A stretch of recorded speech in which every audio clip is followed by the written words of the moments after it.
haunted them, and they never knew it. Mama, Papa, and my little brother Jacob. They always looked right through me, for 2 years never detecting even the slightest sign of my presence. Have you ever felt the bitter outrage that boils inside you when you're being ignored? Well, what happened during those years was even worse than being ignored. At least if someone ignores you, they still know you're there. My very existence remained unacknowledged, and the madness of my situation fed into itself daily. I couldn't leave the area around Papa's wheat farm. Some unknown force kept me bound to that place, and an opportunity to exit had never presented itself. I didn't even know what an exit for me would look like. With no outlet to express my frustration, and nobody to communicate with, my ire and ill will grew, soon consuming the entirety of my thoughts. If you don't yet understand, I'm dead. For the 2 years immediately following my death, and before I came to this place I'm at now, I was the one and only ghost on my family's farm. Perhaps, in hearing the story of my life and demise, you might learn how to avoid some of the mistakes I made. So please pay attention, because there's a lesson in here somewhere, but I'll leave it for you to figure out what it is. It was 1950, and Papa's wheat farm had been doing well. The war had brought an economic boom, which continued well after the soldiers came home from the battlefields of Europe and the islands of the Pacific. I was 12 years old, and my brother Jacob was 7. He was fun to pick on, and it was my enjoyable hobby to get him in trouble as much as I could. I loved to intentionally leave messes, like spilled milk, that he would invariably get blamed for. Sometimes I'd complain to Mama that he was bothering me when he wasn't really doing anything wrong at all. It felt good to see him get scolded and run off to his room, crying his denials. I'd laugh when that happened, and I'd embrace those incidents in my mind, because those were the moments when I was the good child, the one who wasn't getting into trouble. But the overall best thing about having Jacob around is that he would sleepwalk. When this happened, he was almost always in a highly suggestible state.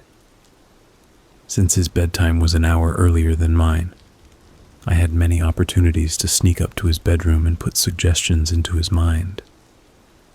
If left alone when sleepwalking, he probably would have never left the upstairs part of the house, but at least half the time, I could get him to do nearly whatever I asked of him. I'd tell him things like, "Jacob, take your pillow outside and lay down on the grass." Then I'd laugh to myself as he actually attempted to leave the house with his pillow in hand. Mama and Papa were aware of his problem and kept a close eye on him, but they had no idea about the manner in which I was exacerbating the situation.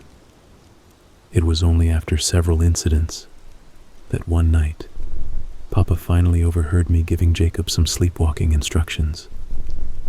"Jacob, go throw this over the banister," I told him as I placed his favorite toy truck in his hands. We were standing right outside of his bedroom. I turned around and saw that Papa was upstairs too. Clearly he'd heard me. I jumped back in surprise, unable to think of anything to say. After several awkward moments, I ran off to my bedroom without speaking a single word. I felt shame and guilt, but most of all, I just didn't want to get into trouble. I could hear Papa walk Jacob to his room and put him to bed. Through the wall, I could hear him speak some comforting words. When Papa came to my room a few minutes later, I pretended to be asleep. He stood in my doorway for a moment. He probably knew I was really awake. He stepped inside, covered me with a blanket, and left. I spent the next hour awake in bed, wondering and worrying about what would happen the next day. Papa Papa finally got his chance to talk to me while I was eating breakfast the next morning. He entered the dining room and sat down at the table. He spoke in his always calm but firm voice. "Mary, what were you telling your brother last night about the toy truck?" "Nothing, Papa. Why?" "Now, Mary, please don't lie to me. I took a break from the fields just to come talk to you. Please tell me what you said." I felt my annoyance and anger rising up.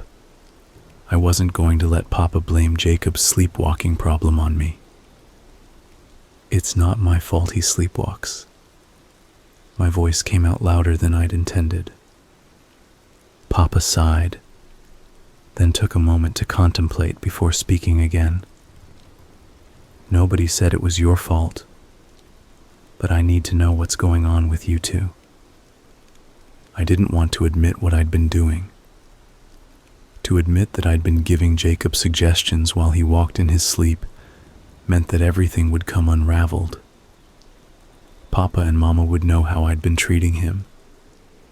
I thought that they would finally figure out all my secret misbehaviors. The idea of everything coming down at once overwhelmed me. I'd always been quick to anger, a trait that I'd inherited from neither my mother nor my father. In that regard, I was unique within my family. Now, I could feel the fury coming up. There was a small part of me that tried to stop the upcoming eruption, but the anger couldn't be sequestered. "Leave me alone," I screamed. "I hate you, Papa, and I hate Mama too." At that moment, I really did feel hatred towards Papa and Mama. Why did Papa have to question me? Why did he have to pry? And Mama always agreed with Papa. She was in on this too. Papa was stunned and could say nothing. I'd shown my anger and frustration many times before, but I'd never spoken to him like that in the past. I could see that he was more hurt than mad. That didn't matter to me. It was a Wednesday and a school day. I got up, grabbed my 2 school books and ran out of the house crying, heading down the driveway toward the distant dirt road, and then to the school. Normally I would have walked with Jacob, but there was no way I was going to wait for the brat that morning. I got halfway there before I stopped. I didn't feel like going to school. I'd stopped crying, but the thought of sitting in class while an adult lectured me didn't appeal to me that morning. I'd never skipped school before, but even having the thought was a liberating feeling. I walked down to a nearby pond and relaxed under a tree, picking dandelions and blowing their tops off. When I tired of that, I tore some pages out of my books and spent some time folding them into paper airplanes. Then, I walked along the shore of the pond, getting my shoes muddy and wet. After a couple of hours, finally bored but still upset, I decided to walk back to the farm. I figured, when Jacob showed up at school without me, the principal would have called my house to make sure everything was okay. So Mama and Papa probably knew I was missing. I didn't care about that. I cut slowly through the fields, heading towards the house, but with no real goal in mind. It was May, the time of year when the wheat that had been planted in winter was harvested, and everyone was even busier than usual. Reaching the edge of a field, I saw that Peter, one of the farmhands, was harvesting the wheat atop Papa's big combine. Usually it was Papa who drove the machines, but not right then. Maybe he was out looking for me. The thought of him frantically searching made me laugh. Peter drove the combine up to the grain truck and began emptying his load of wheat. Peter had been in the army, and Papa had hired him right after he came back from the war. Papa said that all the soldiers who charged into enemy fire on that beach, like Peter had, deserved to have a job waiting for them when they got home. Peter had 2 bullet wounds on his left arm to prove his bravery, and they could be seen whenever he wore short sleeves. He never really talked about how he got them, though. Mama never trusted Peter. "He's irresponsible and he drinks too much," she'd argue with Papa. But Papa wouldn't hear it. Sometimes late at night I could hear Peter cry out from the bunkhouse. Bad dreams, I guess. The other hands would yell at him to shut up, and he would. Usually Peter was good-natured, but there was a part of him that always seemed a little distant, and he sometimes snapped at the other farmhands with little provocation. However, he was always nice to me and Jacob, and seemed to enjoy our company. Peter was one of my favorite people on the farm. Still feeling angry and bored, I saw that I had a unique opportunity. The big machines, especially the combine, were fascinating to me. I knew Papa would never in a million years let me ride on one of the machines with him. But Peter, with his friendly demeanor towards me, I knew there was a chance he'd let me. "Hi, Peter." Peter turned and looked at me. "Hey there, Mary." He smiled. "Shouldn't you be in school?" Teacher got sick and let us all go home. It was the best lie I could think of. Then, trying hard to mask my still simmering anger, I continued, "I'm glad I ran into you, Peter. I wasn't expecting you to be here." Peter chuckled and grinned. "Well, you never know where I'll pop up. Maybe we were just meant to run into each other today. My grandfather always told me, there's no such thing as accidentally running into somebody."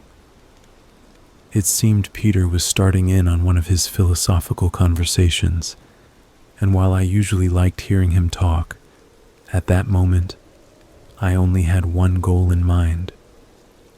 With a fake smile, I made a request. "Hey, Peter, do you think I ride up there with you?" "Don't ask that, Mary. You know I can't have you up here." Peter's smile wavered a bit. "Please, Peter, I'll hold on real tight. You're the only one who's nice to me." I used a slightly whiny voice, and I made my eyes appear watery by squeezing my eyelids together tightly for a moment. "Please, pretty please." Peter paused and wiped the sweat off his brow. He took a small flask out of his pocket, opened it, and took a quick sip before considering the request. "Well, fine. Get up here and hold on. But don't let your daddy see you up here. We'll both be in big trouble." The truth is, I was somewhat hoping Papa would see us. Not because I wanted Peter to get in trouble, but because I wanted to see Papa get mad. I was already in trouble anyway. I climbed on top of the machine and swung my legs over the metal crossbars that provided the only protection to whoever might be in the open cab of the combine. Peter revved up the engine and drove slowly forward. As he drove, the wheat was pushed slowly underneath the machine by the big spinning reel in the front. The crop was cut, threshed and separated all at once by this giant mechanical beast. Rather than trying to enjoy the ride, I scanned the field looking for any sign of Papa.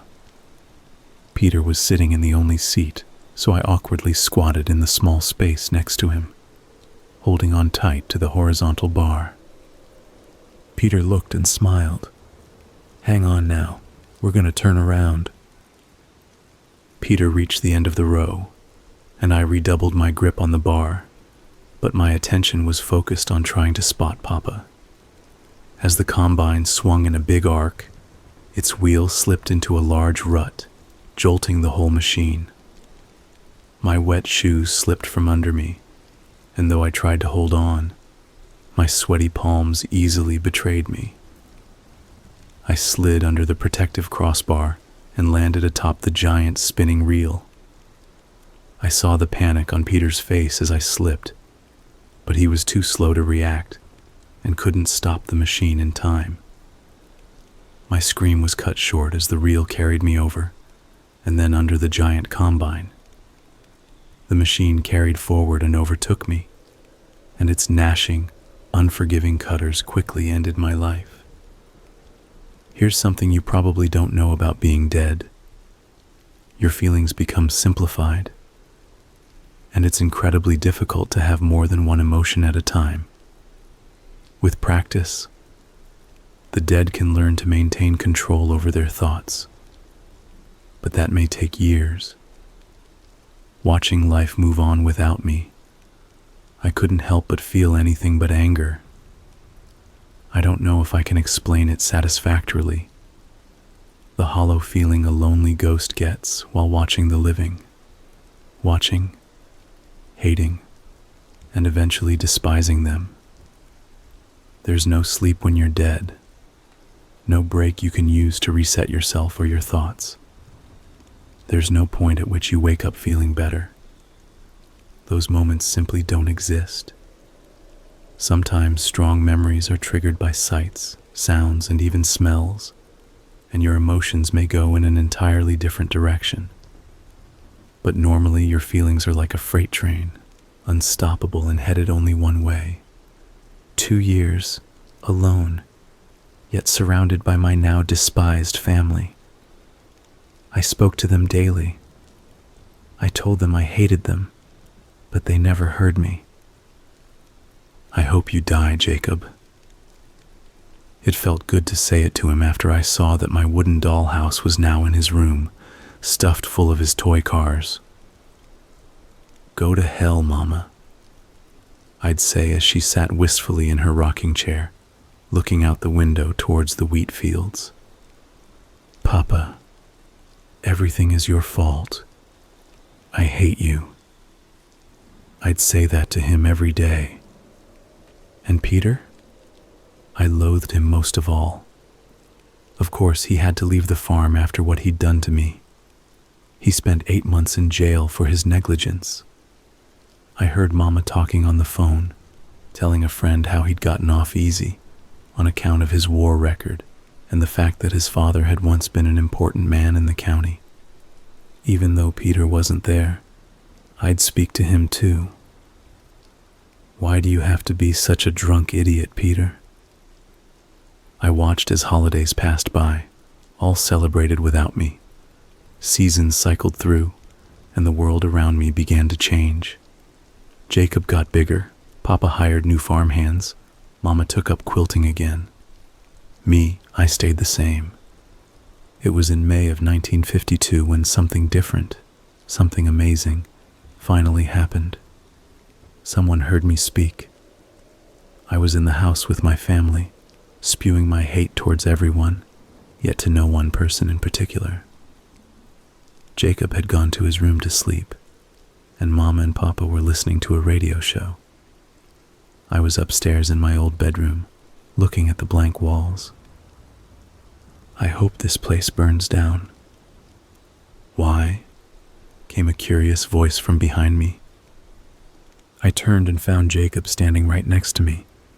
For once, he was looking at me instead of through me. His eyes were open, but with the blank look on his face. I'd seen that look before. Jacob was sleepwalking, which was something he hadn't done in a while. My surprise momentarily subdued me, and I could say nothing in response.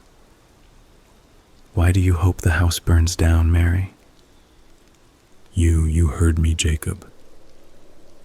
Yes, Mary, I heard you. His voice was monotonous. For a moment, a very brief moment, I felt a tiny bit of relief and happiness, but the anger wouldn't relinquish its domination over me and quickly returned to the forefront. Trying to see if Jacob would still be susceptible to my suggestions and allowing my hate to guide me, I spoke. Jacob, there's something I want you to do. Keeping my voice calm, I continued. Follow me to the end of the hall. Jacob was a good listener, and together we moved down the hallway. Then, with minimal effort, I encouraged Jacob to go find Mama and Papa. They were in the kitchen and didn't notice Jacob as he slowly and silently walked up behind them. "Tell them that you hate them, Jacob." Jacob had a confused look on his face. His mouth opened as if to speak, then closed again. "Say it, Jacob, if you want me to be happy." Jacob finally spoke to Mama and Papa. "I hate you." They both turned around, surprised. I spoke another instruction to Jacob, telling him what to say, and he complied. "Both of you are stupid fucking bastards." Mama gasped at hearing her little son say such a horrible thing. I didn't even know what all those words meant, but I'd heard the farmhands use them when they thought nobody else was listening to them. Finally, it was time. The train would be coming soon. I called out to Jacob as he slept, using my most pleasing voice. At first he didn't move. I'd never actually caused him to sleepwalk before. Each time I'd only interacted with him after he started on his own. My plan depended on him getting up when I asked him to, and I was suddenly a little bit worried that I wouldn't be able to rouse him. "Jacob, Jacob." My voice was musical and sweet. After a couple of minutes, Jacob mumbled a tired response. "What is it, Mary?" "It's time to get up, Jacob. I have something fun I want to show you, but you have to come right now." Jacob sat up and looked around the room. The blank look on his face told me he was still asleep. "Where are you, Mary?" "It's dark." "I'm over here, just follow my voice." Slowly, Jacob got up, walked out of his room, and followed me down the hallway. The house was eerily silent, save for the creaking of the wooden floors under Jacob's feet and the ticking grandfather clock on the first floor. The moonlight streamed in through the cracks of the curtains, and slowly, Jacob made his way towards the top of the stairs. "You're doing good, Jacob. I have such a surprise for you, and after that we're going to play and have fun. You'll be mine, Jacob. Always." He slowly descended the stairs, his eyes open but his mind still fully asleep. We proceeded through the living room, moving past the rocking chair where Mama rocked me to sleep when I was small. On the grandfather clock I could see it was 5:25 a.m. Perfect. The train would be there soon, and I just had to get Jacob out the door without making too much noise. Papa always slept soundly, but Mama woke easily. "Careful, Jacob. Open the door easily. If you open it too quick, you'll hurt me. You don't want to hurt me, right?" Jacob unlocked the door and slowly pulled it inward. Papa kept everything well oiled, so it gave only a slight creak. Jacob stepped forward and pushed past the screen door, making his way onto the front porch. The screen door, on a tight spring, slammed back against the doorframe as he let it go. "Jacob, you idiot. Be careful." I hissed at him. I'd told him to be careful, and that little brat couldn't even follow a simple direction. Mama and Papa's room was right above the front door, and I could hear Mama's concerned voice drift down to us. She was speaking to Papa, but her words were indecipherable from my location. "We need to hurry up, Jacob. Let's go, or you won't get your surprise." I led Jacob as quickly as he'd go. We walked to the outskirts of the farm, past the old drinking well near the edge of the property. The tracks were waiting for us on the other side of a fallow field. It took Jacob a few minutes to slowly amble across the terrain, with my constant redirection goading him on. In the background, I could hear Mama and Papa. They were outside calling for Jacob, yelling out his name. It didn't seem as if they'd spotted him yet. I laughed. You'll never find him in time. Find who? Jacob mumbled. Shut up, Jacob, I'm not talking to you. Jacob's cherubic face glowed from the moonlight, and a soft morning wind passed by and gently rustled the wheat fields. I could still hear Mama and Papa, sounding more and more frantic, looking desperately for their only child. Off in the distance, the train horn sounded. We're almost there, Jacob. Several moments later, we made it to the tracks. I could hear the train heading towards us, and the rails began to vibrate. The sound of the approaching steam engine grew ever louder, and its headlight was visible in the distance. Stand right here, Jacob, on the rail. No matter what happens, don't move. If you move, I'll be really, really mad at you. Jacob's mind was still open to suggestion, and he stood with both feet upon one of the rails. I waited patiently as the train approached. It was a loud, unstoppable monster rumbling down the tracks. It would show no pity, but Jacob didn't deserve that. Closer, closer, only 10 seconds away now. Its light began to bathe Jacob's body in an eerie glow. I saw Papa across the field. He finally spotted Jacob and began running frantically towards us, but he was at least 70 yards away, an impossible distance with the train nearly upon us. I positioned myself over the rail, directly across from Jacob, so that I could look at his face. I held out my ghostly arms, and Jacob responded by holding out his. Jacob was still standing on the rail, facing me, when the train's screaming horn finally made him wake up. Wide-eyed and confused, he jolted into consciousness. He looked right at me, then at the train speeding towards us, then at me again. Could he still see me? Jacob stayed there, paralyzed by his fright and confusion, with the roaring machine merely seconds away. Behind Papa, I could see Mama fall down to her knees, screaming in desperation and anguish. Her scream, even over the roar of the oncoming engine, rang loudly through the night. All of her sorrow and agony was contained in that one scream. It was powerful and unmistakable. I realized suddenly that I'd heard Mama scream like that before. But when? Then I remembered. I'd heard that exact scream at my funeral. Without any warning, a memory was triggered. A memory I couldn't suppress any longer. And temporarily, I was locked in a moment from 2 years earlier. My funeral. I'm watching. Nobody can see me. Nobody knows I'm there. My family and relatives are gathered at the family plot, with our barn visible in the background.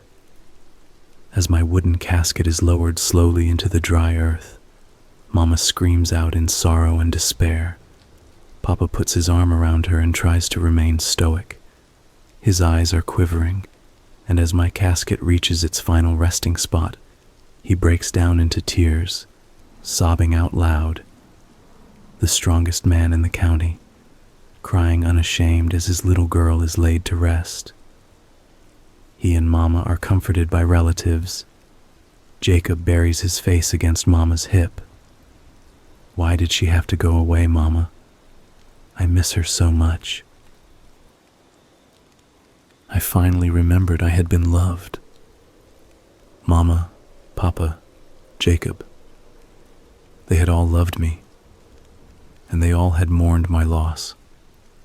No matter how much trouble I had caused around the farm, no matter how much I talked back to Mama, and even with all the times I picked on Jacob, they had loved me unconditionally. A deluge of happy memories pushed through my mind like water spilling through a broken dam. These were memories my mind had refused to process for the last 2 years. I remembered coming downstairs Christmas morning to find the wooden dollhouse that Papa had made for me. I remembered all those nights Mama held me close and rocked me to sleep in her rocking chair. I remembered Jacob following me around the house, idolizing me and trying to act like me. I remembered the whole family going into town to get ice cream. Everything good. I remembered all the good times. I had been loved, and they still loved me. I looked up from the train tracks, into Jacob's terrified eyes. I still held my ghostly hands over his outstretched arms, and he looked right at me, crying. The train bore down upon us, with its horn screaming and its brakes squealing. I pulled my guilty gaze away from Jacob and looked directly into the light of the train. I no longer wanted to see my little brother die. I'm sorry, Jacob. Papa was still 30 yards away when I felt the train pass through me. It was a massive force, and even in death its raw energy and cold iron gave me a shiver. The train continued on through. Its 40 unstoppable, fully loaded cars careened past our farm, over the trestle and into the cool morning, still attempting to slow down. I'd done something monstrous, but I didn't want to be a monster anymore. I looked down with regret. Stillness began returning to the air, and the noise of the train started to fade. I turned and looked down the track, trying to spot Jacob's body, scared that I'd be successful.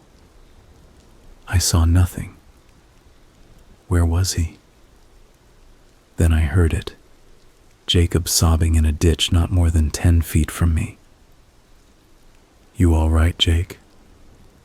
It was Peter talking. Both he and Jacob were lying in the ditch, covered in dirt, scrapes, and tears. A broken whiskey bottle was next to Peter. It had fallen out of the large pocket of his overalls, which were stained wet with the former contents of the bottle. Then I realized what had happened. The man whose stupidity and carelessness had gotten me killed. The man whose recklessness had caused me to feel so much hate had just saved my brother's life. Even though Papa had told him to leave the area, he'd stayed, sleeping outside in the dry wash under the trestle. From his encampment, he'd seen Jacob approach the tracks and had come running up from behind me as fast as he could. Despite his drunken stupor, he'd had enough focus and coordination to tackle Jacob off the tracks not more than half a second before the train passed. I wondered when Jacob had looked at me after waking up.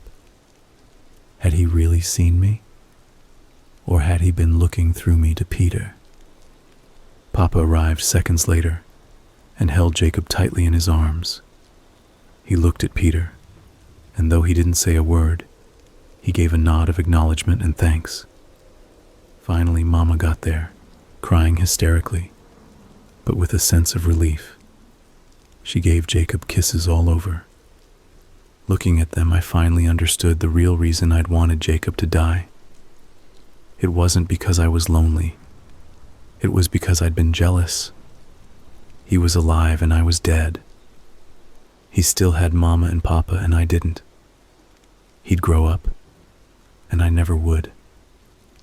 And as I thought about it more, I realized that I'd been jealous of him since before he was even born. Being there, watching my family hug, I was finally able to let my feelings of anger, bitterness, and jealousy recede. It was as if the train, instead of sweeping away my brother, had swept away all the hate. The love for my family had always been there, and it felt good to finally acknowledge it. I'm sorry, Mama. I'm sorry, Papa. I'm sorry, Jacob. That felt good to say, even if they couldn't hear me. Then I looked at Peter. Thank you, Peter, for saving my little brother.